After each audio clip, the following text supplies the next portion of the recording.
Hi friends, क्या आप भी चाह रहे हैं कि एक दो पोस्टर से ही आप अपने बढ़े हुए पेट को, स्पेशली इस जो लटका हुआ पेट है, इसको ख़त्म कर सकें? तो उसके लिए बड़ा शानदार एक तरीका है, मैं आप लोगों के साथ शेयर कर रहा हूँ। उसको अच्छे तरीके से देखिएगा, मेरे पाँव की तरफ देखने की कोशिश कीजिएगा, स्पेशली मेरे घुटनों की तरफ किस तरह से मैं इनकी मूवमेंट के लिए काम कर रहा हूँ। तो इस तरह से लेटे लेटे भी आप कर सकते हैं। इसकी कंप्लीट वीडियो आपको यूट्यूब चैनल योगा भी THP पे मिल जाएगी, या फेसबुक के पेज yoga.with.thp पे।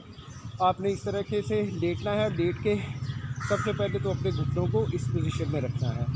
अब आप लोगों को बड़ा ही एहतियात के साथ आपने यहाँ पे लेटे लेटे सबसे पहले अपने राइट वाले घुटने को इस तरीके से यहाँ तक उठाना है। यहाँ से आप लोगों ने अपने लेफ़्ट वाले यहाँ पे इसको हाथ रखना है, और यहाँ से आपने लेटे लेटे ये वाला हाथ यहीं पे होगा।